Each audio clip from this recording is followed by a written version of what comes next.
Hello everyone for Channel 6 TV Community Focus. I'm Dennis George, and today we are at the Lebanon Christian Church. And for those of you who may not know where it is, I would say next to the old Southall Pharmacy, but probably a lot of you don't know where it used to be. But right across from the Lancaster Agency, in the basement here of the Lebanon Christian Church, is the home of the Community Service Center that serves the needs of a lot of people in our community.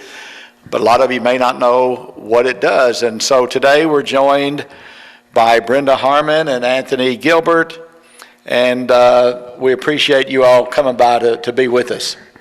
We're happy to be here too. Okay. Reverend Gilbert, I guess, from your standpoint, your church, and I think Brenda told me for about the last 25 years, has allowed them the use of your facilities, rent-free, utilities-free. Talk about that for a moment, about what your church has done. Well, it's always been, I feel like my church has had a spirit of generosity about it for years, and also an ecumenical spirit too, where we want to try to benefit the community and help it, and through cooperation with churches and organizations in the area that we feel like there's strength in numbers, and by doing so we feel like that we can make a difference in this community. And that's and I know Brenda, talking to you, that's very much appreciated, having just a place where you all can store your things, and they not only let you use kind of their meeting room here, but they give you some extra space to store your stuff. Yes, we try to extend as much hospitality as possible to the community service center, as well as to anyone who desires to use this facility. Okay. Here. All right, Brenda, give us some history, give us some of the background of the Community Service Center. It was started in 1989 by Father Ivo Cecil, St. Augustine. He tried to do it just with St. Augustine for a year and found out, hey, it's just too much. So at that time is when they got the churches together, as many as wanted to be a part of it, and I'm sure individuals too, and they've incorporated it to Community Service Center for the purpose of helping those in need here in Marion County. Is strictly for Marion County.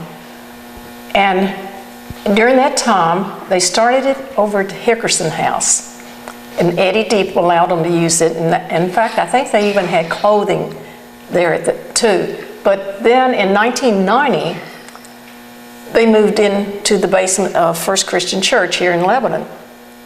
And since that time, that's where it has been. And as I had told you earlier, it's been here for 25 years, rent-free, utility-free, and the people are very supportive. When they were able, they had some of the volunteers that came here and helped. And I think it's so neat, Dennis, because as Anthony mentioned, it's so ecumenical, because we have so many churches, so many people, individuals, schools, scouts, just numerous organizations and all that are volunteering and helping, and we're all volunteers. Everybody that works here, we're a volunteer, and we are not supported by the government at all. Marion County is really very generous. Okay, we obviously, with the number of volunteers, none of the money that comes to you, food that comes to you, doesn't go to anyone. Everything is volunteered. Roughly, how many people give of their time? I know you're showing that in December, 75 volunteer hours, and if we can turn over, similar in January, and I guess that's kind of a routine number given your hours. Mm-hmm. How many people do you have that volunteer here with you? We had set up, we are open 3 days a week, from 9 until 11. And we have at least 2 volunteers, one for the pantry, one as an interviewer. Now we're even increasing of trying to get 2 people in the pantry at a time, because we got so busy. At the same time, we have 2 young men, whoever they may be, from the Mormon church that are missionaries, and they come every Wednesday to help us. But I would say as a whole, when you multiply it, we're open, 4 weeks out of the month, and you have that many volunteers of 2 each day, so you have 6 a week and then 24. But actually, altogether, I think we have like 32 volunteers. And then we have a board, and I failed to mention that, but we have a board. The membership's 15. They're representative of different churches throughout the county. And I have to say, St. Augustine is a big supporter of this community service center financially, as well as the commodities and all too. There are other churches and all that do a lot, but St. Augustine is our backbone. But I think that comes from Father Cecil, and I know, I guess it used to be like the first Sunday of the month, they had a basket for people to bring canned goods, Right. and I'm sure other churches do similar things to help you guys out. Reverend Gilbert, with the Ministerial Association, is this something that they look to support as well and discuss? Well, we try to, among the ministers, we try to keep it in the forefront if possible. Of course, there's been a turnover rate among some of the Protestant churches here, so there's a vacuum with several of them right now, but we try to keep it current and in the forefront because, every year things change and you want to make sure that the Community Service Center stays in the mainstream rather than getting to be almost a traditional factor in the community where, it's just Right. a landmark rather than something ongoing. And that's what we try to do. And I'm sure, the churches are one place that a lot of people go to, and you guys are trying to serve the needs of a lot of different areas that people might get, left behind in. Yes. Brenda, let's talk a little bit about the food that you all hand out. And well, let's go first. You said you interview people when they Yes. come in to determine whether they're eligible, how much they get, or how do you go about that? Okay, we have it set up, and it's always been set up this way, that it's based on income. And we use the guidelines of the poverty, according to the government, of the guidelines in order to help people. And then they have to bring proof of income, and they have to bring ID with them. They're allowed, during the year, we help with utilities, rent, and during that time, they must bring an eviction notice if it's for rent.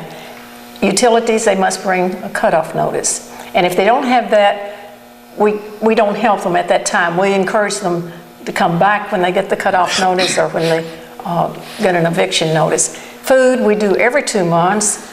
We try to work with Community Action on that because Community Action gives it out monthly. And then they also have means of giving it out weekly of perishable goods. So we try to work with that. And that's why we came up with every 2 months on the So food. what you're saying, if someone comes in January to get food, they can't come in again until March? It has to last them for 2 months, is that what Correct, you're saying? unless there's an emergency. Now, if someone comes in and in the meantime something's happened and they have an emergency and we have proof of it, we definitely go ahead and help them. And we have a few that come in that we know they need it every month, and we go ahead and help them at the same time. The biggest change, Dennis, that we've seen in the last year are our senior citizens, because the food stamps have been cut back. So they come in, more frequently, and it's amazing how many more people we are serving now than we did, say, 3 or 4 years ago. And it's not because we don't have a good economy here, but it's mainly because situations where they've cut down on food stamps. Okay, and of course, we used to hear the stories with food stamps, people going and getting T-bone steaks and things like that. What type of food products do you give them here? Okay, we're set up, what we try to do, we do basic, such as vegetables and cereal, peanut butter, spaghetti, sauce and spaghetti, beans, fruit, the very basics. If we have other things that are donated, we certainly give it out to them, but ours is trying to be nutritional. We try to watch what we give, to them and try to help them do a better job of eating and being Eating the more right way. conscious. All right, and I know you showed me in the room over to my right that the Church of Jesus Christ of Latter-day Saints, I think, had brought you a lot of food over here. And I think you said Kroger is a contributor to different types of stuff than the other items that you give out, you said. So you said that you want to talk about that a little bit with those two? Since I showed you the canned turkey, the Church of Latter-day Saints have, in Salt Lake City, at one time they had a factory in Indianapolis, but now it's all in Salt Lake City. And once a year, Shirley Buckman and her husband will go to Indianapolis, and we fill out a form ahead of time to request what we could use. And this time we chose turkey because we thought it was more nutritional than, say, and beef stew. We could get beef stew, but beef stew is so much more expensive. The turkey goes a lot farther. So they brought those items back to us. And then, like I say, the church is here, and we have several that do it once a month that bring it in. And they know what we need. And a lot of times those people will ask us, what we need.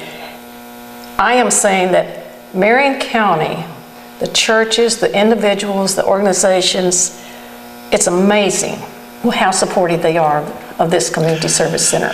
Well, I know Louisville has like a Dare to Care, and I know Kroger has gotten really behind their Dare to Care program. I used to get to play in a golf tournament every year, so I always enjoyed that. But you said Kroger here gives you bread as it's going out, and you're able to freeze that. If you'll talk about that for a minute, Yes, Kroger has done this for several years now. Tim May has been very conscious about our need. So every week he calls, and at one time when it started out, I went out to get it. Now Peggy Birmingham goes every week, and Tim will call at least 3 times a week for us to come and get bread. We have a freezer down here that we put the bread in and store it, and that way we have bread, for all the times. But he's very much on top of trying to help us. Also, I guess the other thing is that when you stop and think about how many, just like at one time, any of the groceries, we've been called in the past, other groceries, of course, now we're down to only 2, but in the past of donating canned goods, if they were going out, and they're good for an additional 2 years after that date that's on there, or even probably longer than that, but we try to do it within 2 years, But it's wonderful just seeing how many people are really interested in helping. Okay, and I know as we talked, I think you said December or January because of the snow. Winter months, summer months, when do you get most of your requests? When do you get most of your donations? We get most of our donations in the fall and around Christmas time. And then, of course, now with Karen Spalding Memorial, that's done in February, which helps us tremendously. But when spring comes and summer comes, we don't get nearly the donations, and we still have a lot of requests because children are home from school. So we need just as much in the summertime. The shelves are bare. The shelves are bare. Is that, do you think people are out and about doing other things, or why do you think it is that way? Or you think people are consuming more, like you said, kids are out of school and they're eating more at home? Is that kind of why your supply goes down? I think Christmas. I think special emphasis through the year, holidays, such as Advent, Christmas, various occasions like that, people seem to have a more giving spirit than they do other times of the year. But it's almost as if, I suppose that when spring and summer comes around, I guess people have an idea that it's no longer needed. I mean, it's not that they do anything deliberate about that mentality, but it happens like that. But, we're talking about people, donations. We get a lot of donations independently, from individuals who have their own drives.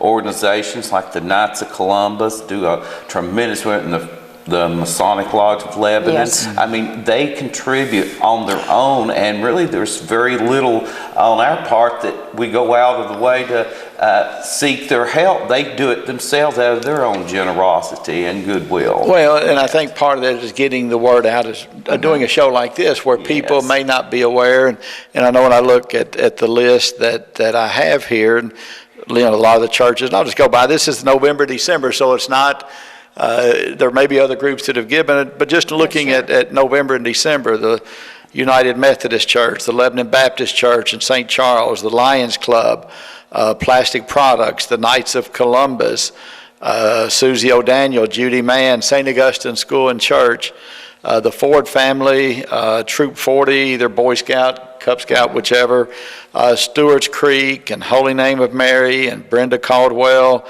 the Wise family, the Sherman Chapel, and the Church of Jesus Christ of Latter-day Saints.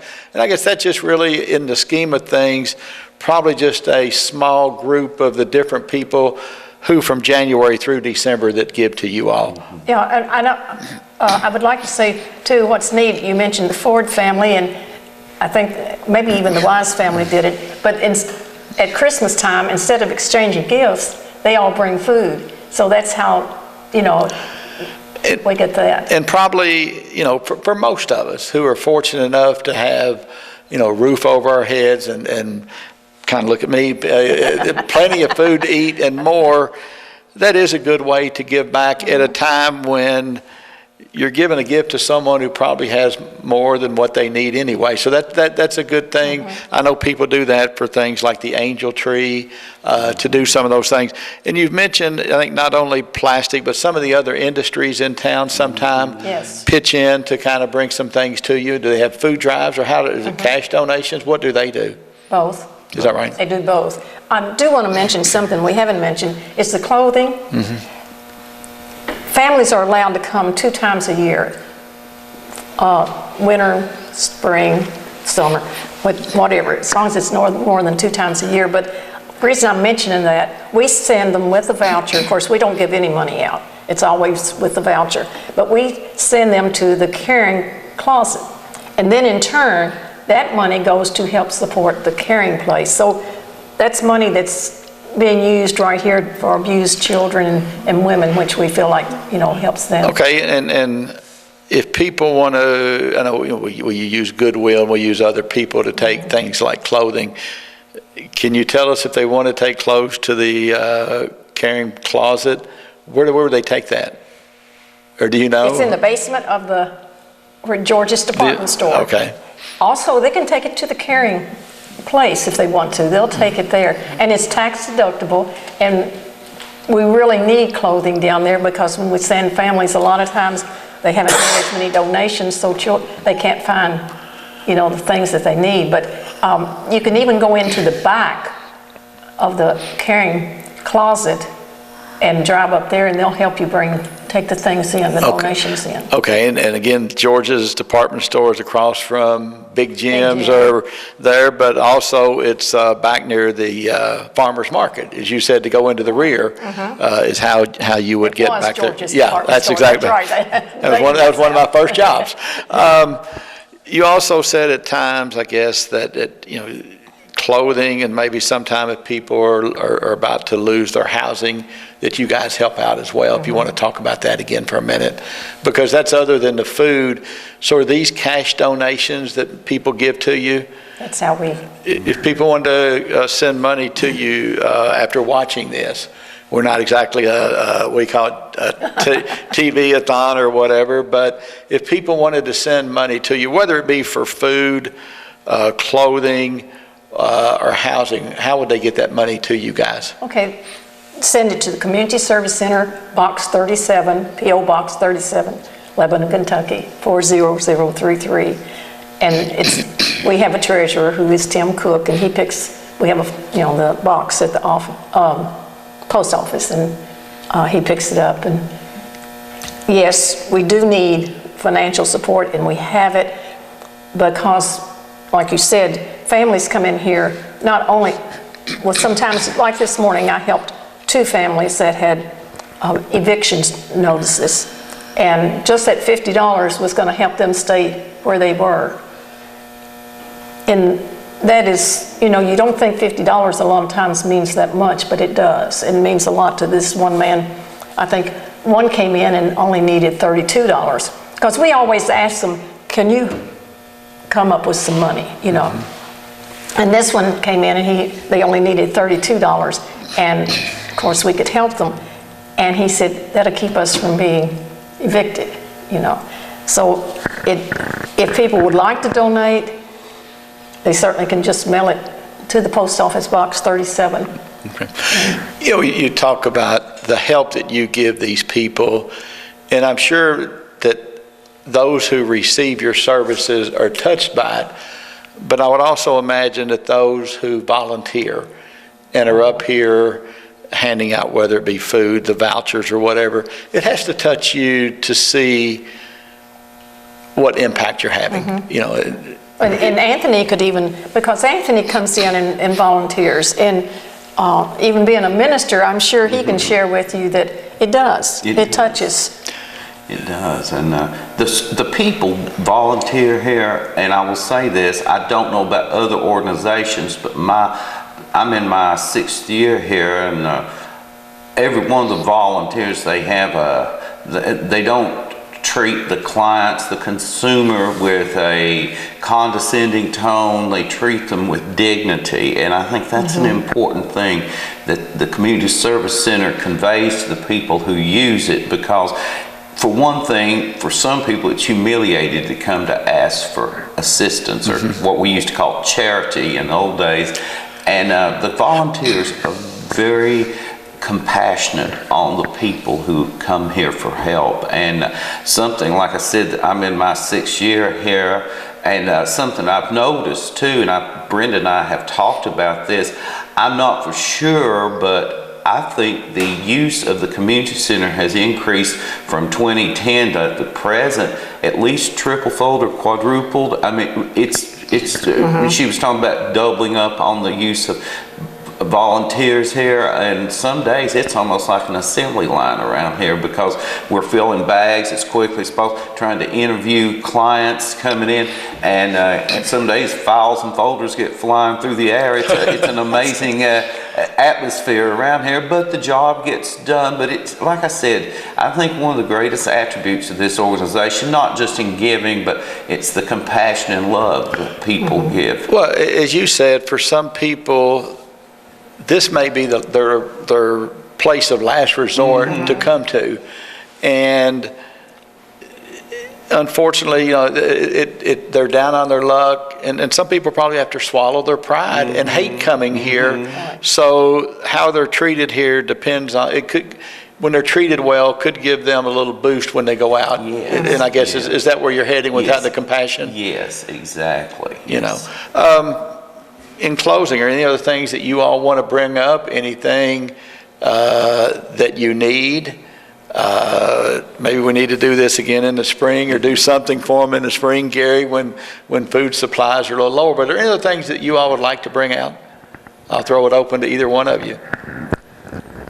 I just think that it's, and I guess I've repeated myself, but I can't say it enough, that this is a mission that goes on in Marion County and is supported by so many people, individuals, as well as, you know, our churches and organizations. And as you said, Dennis, the people who do this, that are not only people who volunteer here, but people who bring in canned goods and other items, and who donate the money and all, they all get a good feeling. It's just amazing how many people that give, they'll say, I feel so much better. And so many times people don't realize that there are that many people out there in need. And as you and I talked earlier, yes, we have a few people that we know that are abusing the system, but that's a minority. And that's something that you just have to accept and go on. And I know we even have to talk to ourselves a lot of times down here. We can't be judgmental. You know, God's going to take care of that. We don't have to do that. But it's just, I appreciate your coming, you and Gary, today, and just getting this out to our Marion County people and saying we are here and we are servicing people. And if anyone would like to be a part of it, in donations or whatever, just Okay, feel free. and along that line, if we gave, is it Community Service Center, Post Office Box 37, Lebanon, if you want to make a cash donation or send to help out. If a family wanted to bring food, can they bring it? You know, we talked about you're open 9 to 11. What days of the week? Monday, Wednesday, Friday. Monday, Wednesday, Friday. So if someone went to the store and bought some canned goods, wanted to bring them down, can they drop them off yes. here? So, and again, it's across from the Lancaster Agency, but you'll want to come down along the side of the Christian church into the basement. There's a sign on the door. So 9 to 11, Monday, Wednesday, Friday, if you would like to bring some type of donation to help your fellow Marion Countyans. And again, Anthony, for your church to provide rent-free, utility-free, in addition to any other support, that's probably as big a contribution as that you could make to enable a group like this to keep going. So you guys are to be commended for that as well. They do that, as well as they also monthly bring items down too, so, and monetary. And people in the community know us because of the community service center as well as the church. They say, oh, you're the place with the big columns on the front, First Christian Church Disciples of Christ. So it has been a reciprocal benefit for both parties, I think. And again, Brenda's right about, we don't turn anyone away. I mean, if they're qualified, we're acceptive and inclusive of the people who come here. And I think that's why the Community Service Center has lasted so long, for 25 years. That's a long time. And I really think that if the Community Service Center were to disappear, Marion County would have a big hole in it, because this has made an impact. You're fulfilling a need, and even though there are other groups that do similar things, no one can go at it alone. And to lose, any part of that body would be very detrimental to people in this community, and really to those people who need this type of service the most. But hopefully our viewers will again make cash contributions if you would like, or send a check, I guess, to the Community Service Center, Post Office Box 37 here in Lebanon. If churches or civic groups or any individuals would like to contribute, you can do it that way, or if you want to drop your goods off here to the service center, again, it's in the basement of the Christian church, right across from the Lancaster Agency. Thank you guys for coming today. We really appreciate it. For Channel 6 TV Community Focus, I'm Dennis George.